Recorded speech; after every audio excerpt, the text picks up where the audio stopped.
The nanny cam blinked red in the darkness. I watched it from my bed, phone glowing in my hands, showing me my daughter's nursery in night vision green. Christy slept peacefully. The new nanny, Camila, had left hours ago. My husband, Kyle, breathed steadily beside me. Everything looked normal. Until it wasn't. At 9 p.m., the motion alert pinged. I opened the feed, and my blood went cold.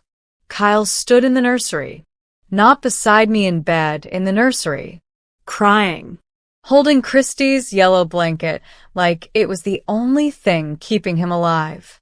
I didn't mean to lose her, he whispered to the empty blanket. I looked at my husband sleeping beside me, looked at the phone, back at my husband. He was in two places at once. When I tried to show him the footage, it was gone. Deleted. As if I'd imagined the whole thing. You're exhausted, Kyle said, his voice too calm. New mothers see things. It's normal. But I knew what I'd seen. And the anonymous email that arrived at dawn proved it. You should have never stopped recording. The second email arrived while I was grocery shopping. Subject: check the timestamp. I opened it in my car. Rain drumming on the windshield, Christy asleep in her car seat. The message read, "The footage you saw? It was recorded 3 years ago. Before you lived in this house. Before Christy was born. Check the metadata." My hands shook as I downloaded the file and examined the properties. Creation date: October 14th, 2020. 3 years ago. We'd moved into this house 2 years ago. Iris was 6 months old, which meant Kyle had been in this nursery before we lived here. Crying over someone named Grace, holding a yellow blanket that I'd bought brand new 8 months ago.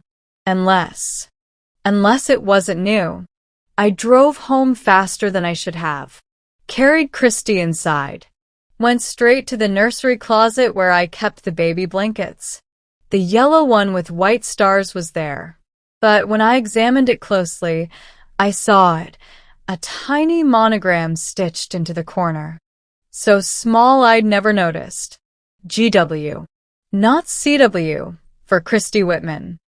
GW. Grace Whitman. That night, I pretended to sleep. At midnight, Kyle slipped out of bed. I waited 3 minutes, then followed. The nursery door was cracked open. Through the gap, I saw him standing over Christy's crib. Not touching her, just staring. "I'm so sorry," he whispered. "I'm trying to make it right. I'm trying." Then he did something that made my skin crawl. He pulled out his phone and started filming, panning across the nursery, zooming in on Christy, capturing everything. "Day 183, he said quietly. "She's healthy, growing normally. Laura doesn't suspect anything yet." Laura? My name was Emily. He was narrating like this was a documentary. Like Christy was an experiment. I stepped back, my foot hitting the squeaky floorboard outside the door. Kyle's head snapped toward me. Our eyes met through the crack. He moved fast. By the time he reached the hallway, I was already in the bathroom. Door locked, heart hammering. "Babe, you okay?" "Just nauseous. Something I ate." Silence. Then, "Want me to get you anything?" "I'm fine. Go back to bed." I heard him hesitate, heard his footsteps retreat. I spent 20 minutes in that bathroom, staring at my reflection, wondering who I'd married. The video file attached to the anonymous email played on my laptop while Kyle was at his morning run. There he was, clear as day, in Christy's nursery. But this version was longer, 10 minutes I hadn't seen before. Kyle stood at the window, phone in hand, typing frantically. His voice cracked. "I can't keep lying to her.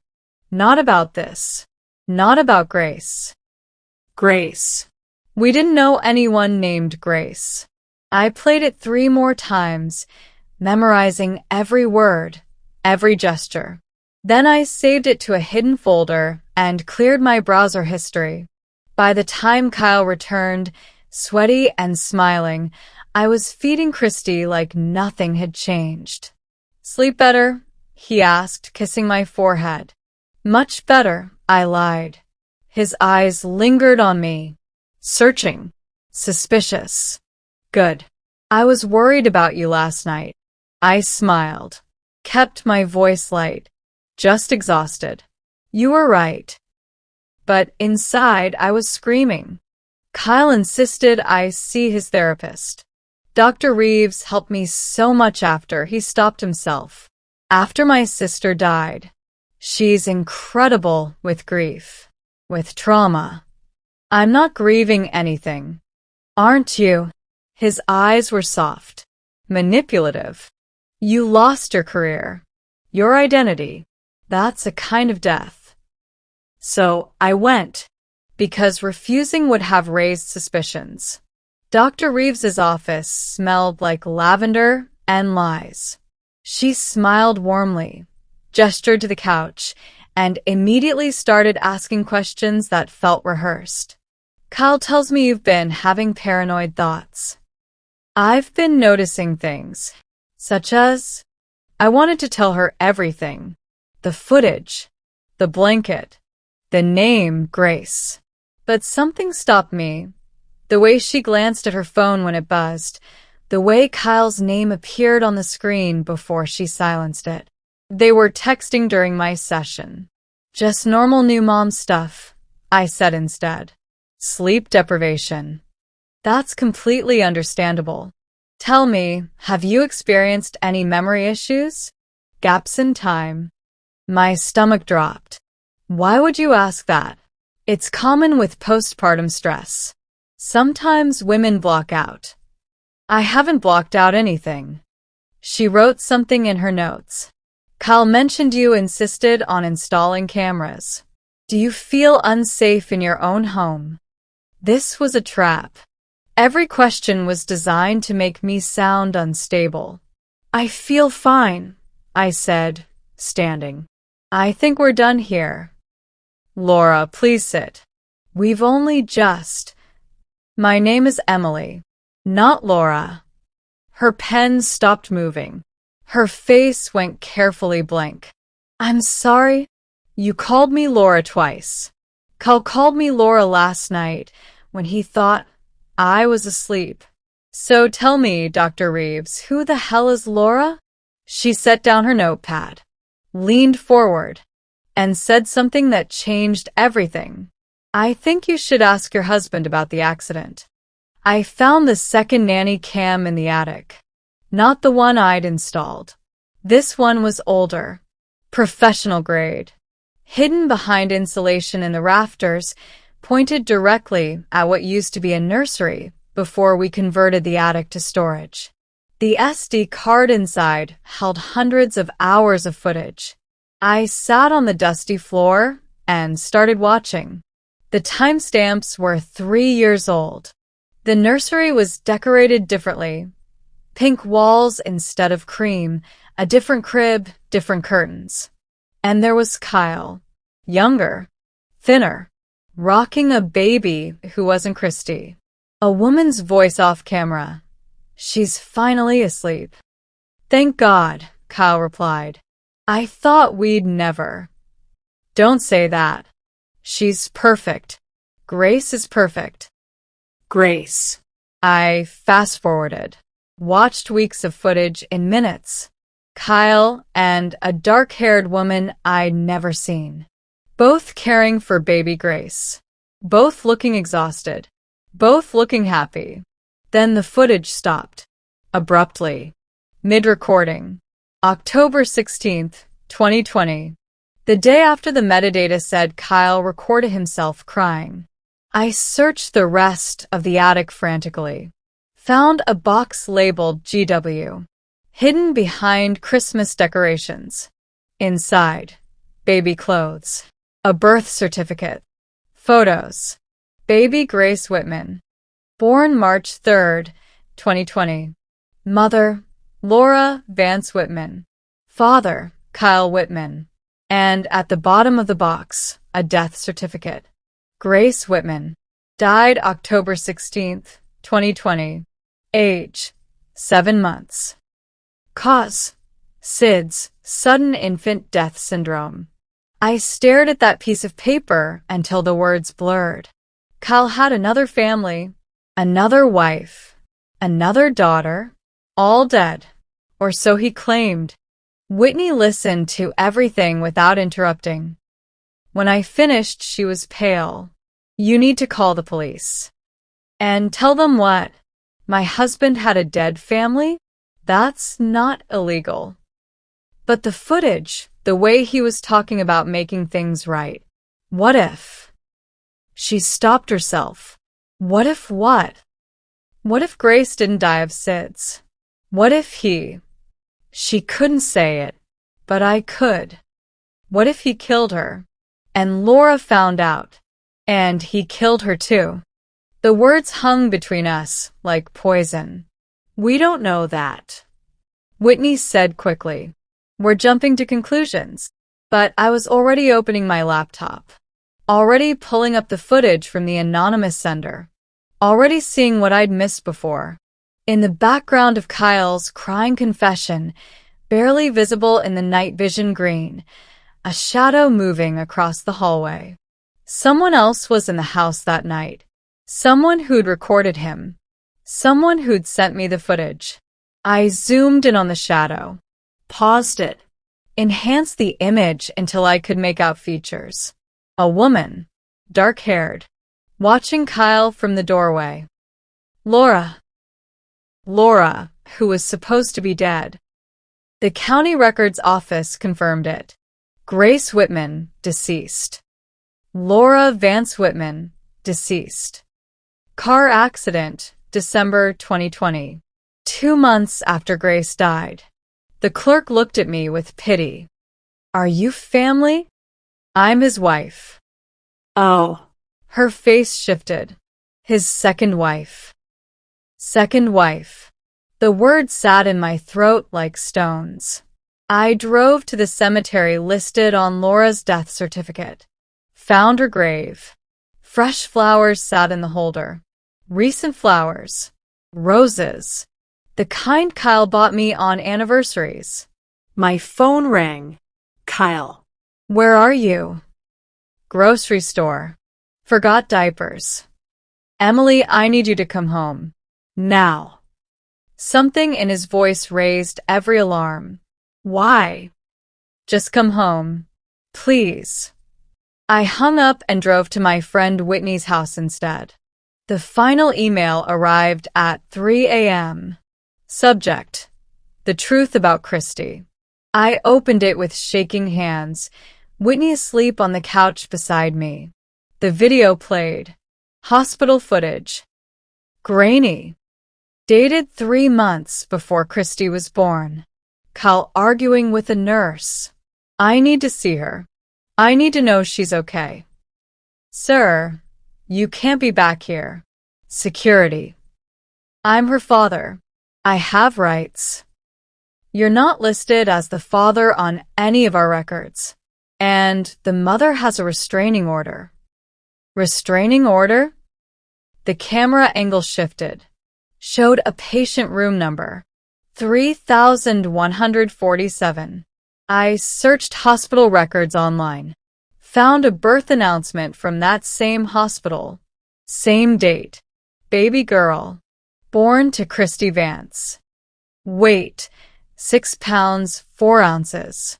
Christy Vance. Not Christy Whitman. My daughter wasn't Kyle's biological child. She was Laura's sister's baby. Laura's sister, who'd given her up. Laura's sister who'd named her baby after her dead niece. Christy. Not Grace. Kyle had adopted her illegally. Forged documents. Created a false identity. And somewhere Laura was alive. Watching. recording, sending me breadcrumbs to the truth. The video continued. Showed Kyle in a parking garage, meeting with a man in scrubs. Money exchanged hands. Documents passed between them. Then the final shot, Kyle driving away with a car seat. A sleeping infant inside. That was 6 months ago. The exact day he told me he'd handled all the adoption paperwork. I called the FBI from Whitney's house at dawn. Showed them everything. The footage, the death certificates, the illegal adoption. They took Kyle into custody while I watched from my car, Christy asleep in my arms. Dr. Reeves was arrested too. Part of the scheme. Paid to gaslight me. To make me seem unstable if I ever figured it out. The trial lasted 6 weeks. Kyle claimed he'd done it for love. For Grace. For Laura. For himself. I just wanted my family back, he sobbed on the stand. I lost everything. Christy looked just like Grace. I thought if I could just have one more chance. But the evidence was overwhelming. Forged documents. Illegal payments. A pattern of manipulation spanning years. The jury deliberated for 3 hours. Guilty. All counts. Laura testified too. Via video link. From protective custody. She'd survived the car accident that was supposed to kill her. Hidden for 3 years. Watched Kyle remarry. Watched him steal her sister's baby. She'd installed the cameras. Sent me the footage. Waited for me to wake up. I couldn't let him do it again, she whispered. Not to another woman. Not to another child. Christy, real name Christy Vance, was returned to her biological mother. I signed the papers without crying, because she deserved to be with family who wanted her for her, not as a replacement for grief. 6 months later, I moved across the country. New house. No nursery. No cameras. No husband. But I kept one thing, the nanny cam footage. All of it. Because sometimes you need to remember what you survived. The last video on my phone is from the night before Kyle's arrest. I'd set up the camera in the living room without telling him. He's sitting on the couch, rehearsing lines. I love you, Emily. I'd never hurt you. You're just stressed. New mothers imagine things. He practiced his gaslighting like actors practice Shakespeare. Over and over until it sounded natural. And at the end, he looks directly at the camera, not knowing it's there, and smiles. Not a loving smile. Not a guilty smile. A satisfied smile. The smile of someone who thought he'd gotten away with it. I play that clip sometimes when I doubt myself. When I wonder if I overreacted. If I destroyed a family over paranoia. Then I remember, I didn't destroy anything. I just stopped recording lies and started capturing truth. The baby monitor on my nightstand is unplugged now. No cameras. No surveillance. Just silence. But sometimes, late at night, I still hear it. A phantom notification. A motion alert that isn't there. And Kyle's voice, whispered from memory. Don't stop recording. Some ghosts aren't dead. They're just documented. And that's how I learned. The scariest thing you can see isn't what's happening in front of you. It's what's been happening behind you all along. While you were sleeping. While you were trusting. While you thought cameras were there to protect you. When really, they were just showing you how blind you'd been. I can never unsee it now. And I'm not sure I'd want to.